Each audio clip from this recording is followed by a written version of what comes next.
Na sequência, nós ficamos com o case Prevenção de Incidentes usando IoT. Convidamos Denis Carnevale, IT Manager da Burger King. Boa tarde a todos. Quando o pessoal do TI Varejo me convidou para fazer essa apresentação, a ideia é nem trazer um material, é sim explicar um pouco como foi a nossa POC que a gente fez sobre IoT, falar um pouquinho qual foram as lições aprendidas e, caso alguém queira, pode levantar a mão, interromper, a ideia mesmo é só passar a experiência que a gente teve nessa implementação. A Burger King, né, como característica de produto, a gente usa fogo, né, quando a gente está fazendo o hambúrguer, e isso gera um risco dentro da cozinha, porque você tem acúmulo de gordura, né, nos exaustores, e quando você está usando fogo, você tem um risco de acabar pegando fogo dentro da cozinha. Então, qual era o nosso desafio? O nosso desafio eram dois. O primeiro é a gente conseguir, de forma reativa que seja, acionar algum SOS antes que o fogo gerasse, né? E a segunda era aprender como a gente conseguiria prever um possível incidente dentro da cozinha. Então, a gente utilizou o SAP Leonardo, né, para fazer esse piloto, com o conceito e o módulo de IoT. Fizemos parceria com o Instituto da Unicamp, que chama Instituto I2. Esse instituto criou uma controladora para a gente, uma controladora que conversava não de forma analógica, mas assim, ela enviava JSONs para nosso ambiente para a gente conseguir pegar a informação e trabalhar elas. Então, nós instalamos 3 sensores dentro do nosso duto de exaustão, e desses sensores a gente começou a pegar a informação de temperatura. E com isso, a gente começou, usando o módulo do Leonardo, a entender quando poderia acontecer o incidente. E, além disso, conseguindo avisar quando a gente tivesse uma temperatura muito elevada dentro da cozinha. E, com isso, a gente avisava a nossa manutenção, e a manutenção conseguia acionar a loja antes que pegasse fogo. Eu acho que os maiores desafios aqui, eu não sei se alguém está trabalhando com essa parte de controladora, com sensores e IoT. Acho um grande desafio para ser dividido aqui é o fato de que, no primeiro piloto, né, que a gente começou, a gente tinha as informações na controladora, e da controladora a gente gerava esse aviso de alarme para dentro do ambiente. E aí a primeira mudança que a gente fez foi essa. A gente tirou toda a inteligência que tinha dentro da controladora, então a controladora simplesmente passava dados, então era 110, 90, 80, que era a temperatura. Por quê? Você pegar o dado e trabalhar ele gerava muita demanda para a controladora e também usava muita internet da loja. E nós temos lojas que têm muita internet, tem loja que a gente tem rádio ainda, né? Então, isso era um grande problema para a gente. Então, o primeiro grande aprendizado é tirar a inteligência da controladora e ela servir só como um dispatcher de informação mesmo. Com isso, a gente levou toda a informação para dentro do SAP Leonardo, e lá a gente entendia quando era o momento de atuar. Então, a gente conseguiu que, através de também 2 meses de trabalho, entender qual era a curva que a gente tinha para fazer uma prevenção de incêndio. O segundo ponto da controladora, que é extremamente importante, é tirar a inteligência dela, fez com que a gente diminuísse também a manutenção na controladora. Porque imagina que eu tenho que fazer algum ajuste de agora não é mais 110 graus, são 90. Eu tinha que, no futuro, ir em 500 lojas, e dessas 500 lojas fazer esse ajuste. Agora não, agora a gente centralizou, então, sempre que eu precisar fazer qualquer ajuste de inteligência dentro do nosso processo, a gente utiliza centralizado e eu não preciso ir fazer manutenção em todas as lojas, eu só tenho que fazer quando eu realmente tenho algum problema na controladora. A parte de incêndio foi o primeiro projeto piloto que a gente fez. Hoje a gente está fazendo um piloto também com câmara fria. Então a gente consegue ver o momento onde o caminhão está fazendo uma descarga dentro, né, levando o produto para a loja, e ver se as pessoas estão deixando a câmara fria muito tempo aberta, correndo um risco de estragarem os produtos. Então a gente tem uma central, né, neste piloto, onde eu consigo fazer cruzamento de informações. Então não basta só olhar qual é a temperatura, mas sim começar a cruzar com coisas do cotidiano para ajudar a fazer as tomadas de decisão. Esse piloto a gente pretende rolloutar para todas as lojas da BK, e também acho que o projeto, o piloto, a gente está fazendo o Leonardo, né, que não é tão conhecido, né, no mercado, a gente tem outras inteligências aí mais conhecidas, então a gente está com uma parceria para conseguir que a gente trate todas essas informações em grande volume, porque a ideia é, cada virada de loja, a gente poder levar novos sensores. Não sei se alguém... A ideia era realmente dividir um pouco um cenário que hoje a gente não tem em outros fast foods. Eu não sei se alguém gostaria de tirar alguma dúvida. A ideia é realmente só contar um pouquinho do cenário e ver se alguém gostaria de questionar algo. Fica à vontade. Tudo bem? Eu sou Reinaldo. Minha pergunta é a seguinte, né? Geralmente, quando a gente ouve falar de projeto de IoT, os que vão para frente são aqueles que você consegue justificar com ROI, né? Com retorno do investimento, etc. e tal. Pelo que entendi, você está trabalhando na área de prevenção, etc. e tal, que tem um ganho, mas ainda intangível, né? Você só tem um ganho se aquilo fosse acontecer efetivamente. E agora, na parte das geladeiras também, etc., você está pressupondo um ganho aí de um menor desperdício das cargas frias. Como é que você conseguiu justificar essa demanda desse projeto? Ela veio da área de negócios para a TI, ou seja, a TI falou assim, olha, a gente precisa prever, ou foi uma sugestão de tecnologia que falou assim, olha, vamos colocar isso porque a gente vai reduzir o risco? Então, esse é um ponto extremamente importante e uma dor, né? Porque quando a gente fala de projetos de IoT deste modelo, ele é o meio, né? Ele não é o final. Então, eu não estou garantindo, falando, realmente eu estou trazendo um benefício, né? Eu estou fazendo um cost avoid, até porque se você parar de ter problema de manutenção, você não vai conseguir fazer um business case, um ROI, falando o quanto realmente eu tive que cortar, né?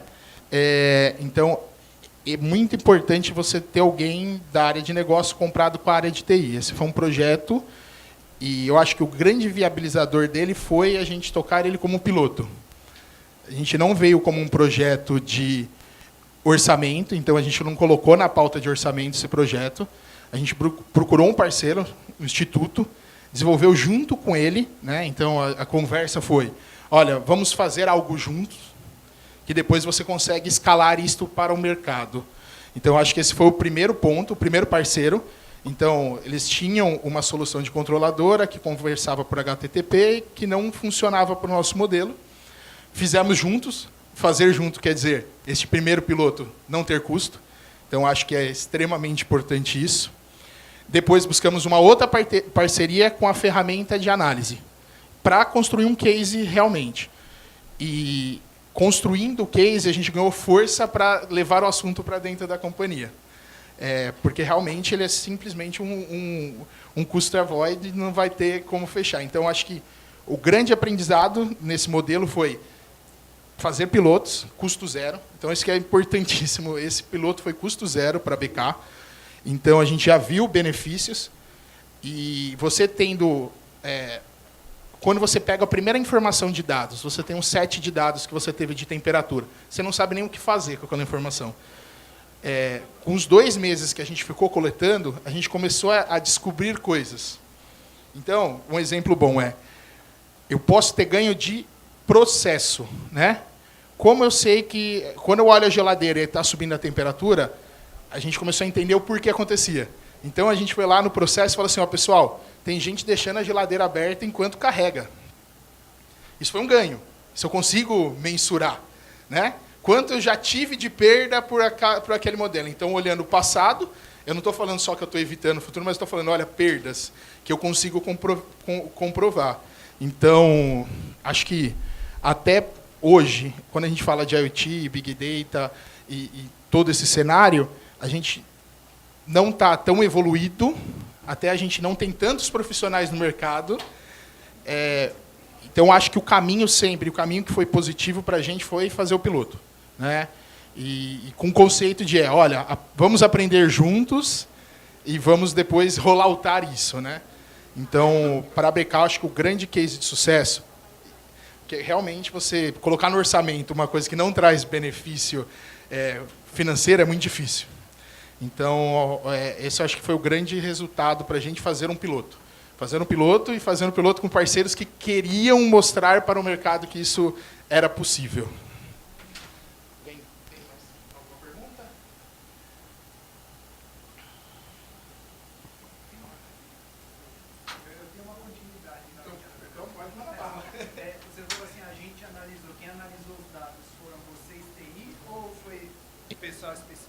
Na verdade, foi em 6 mãos.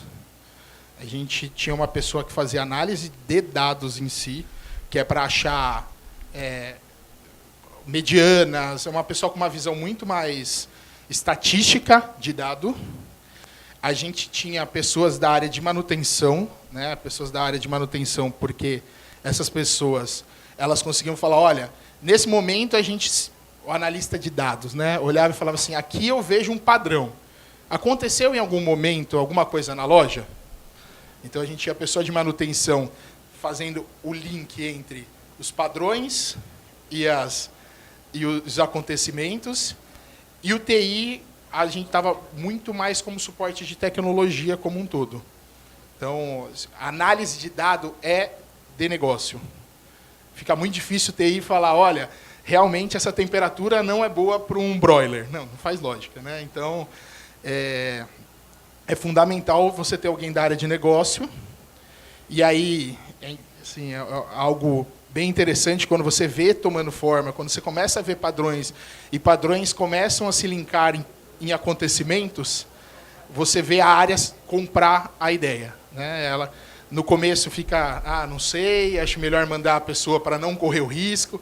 Depois, quando começa a ver padrão e falar, olha, nesse momento realmente aconteceu um problema, você consegue trazer a área de negócio para junto, né? E aí eu acho que a parte importante de TI é qual tecnologia utilizar, como construir parceria.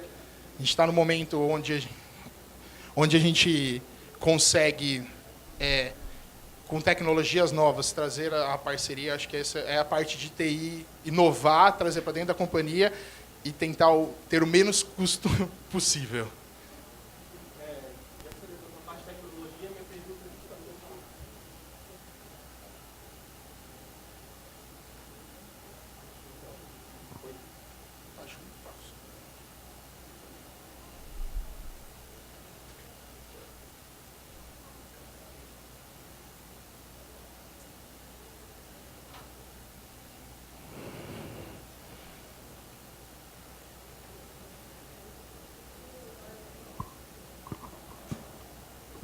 Oi, então, já que você já falou de tecnologia, eu queria que você falasse um pouco mais sobre essa tecnologia que vocês usaram lá. No caso, você usou uma board já disponível no mercado, tipo Arduino, Raspberry, ou vocês criaram um circuito embarcado próprio? Criamos em parceria com um instituto que chama I2, é um instituto que fica dentro da Unicamp. É um Arduino, né, por dentro, mas a gente, até na BK, a gente não tem a pretensão de ter uma área que conheça essa parte, então a gente foi na parceria, e o que a gente passou muito mais na visão de TI é como eu quero que esse controlador converse com o meu sistema. Então, a gente trabalhou muito mais como a gente conseguiria fazer a interface de sistemas, e eles ficaram muito mais com a preocupação do equipamento em si. Acho que a gente tinha algumas coisas importantes. O equipamento ele vai ser instalado na cozinha, então ele não pode ser muito grande, ele tem que ser pequeno. Então a gente passou muito mais como eram as especificações técnicas mais para o lado da cozinha e como seria a interface de conversa desse equipamento do que a construção dele em si. E eu acho que, assim, e é legal, a primeira versão dele, a gente conseguia colocar 3 sensores, né? Hoje a gente está falando de 50, em um mês de conversa. Porque a gente foi descobrindo como a gente conseguia interagir da melhor forma. Então, a primeira conversa, a gente falava por HTTP. Hoje a gente já consegue mandar um JSON e fazer uma análise de dados em várias outras plataformas. E além do caso da temperatura e das câmaras frias, tem algum outros projetos que estão sendo explorados, tipo de sensor de fumaça, monóxido de carbono, coisa parecida? A ideia é rolloutar primeiro esses pilotos, para depois começar a procurar mais cases dentro da loja, né? Porque esses são os maiores ofensores nossos nesse momento. Então, a ideia é rolloutar, colocar o máximo de loja possível e depois a gente vai começar, em paralelo, procurar outras coisas dentro da... Só de olhando, você começa a pensar ar-condicionados, tem outras coisas que você consegue já, olhando, pensar, né? Mas os 2 cases mesmo que a gente foi a fundo e que trouxe um pouco de... O custo compensava, né? São esses 2. Já aconteceu algum caso de você identificar alguma possibilidade de risco? No nosso piloto, não. No nosso piloto, a gente conseguiu entender padrões do... Como ele era piloto em 2 lojas, então imagina assim, a câmera fria, né? A gente tem alguém lá olhando, então o processo foi feito corretamente. Então, o que a gente conseguiu entender é padrões. Quando eu abri a porta, caía 2 graus, um exemplo. Quando eu tirava um produto, caía X graus. Todo dia, às 8 da manhã, caía 1 grau.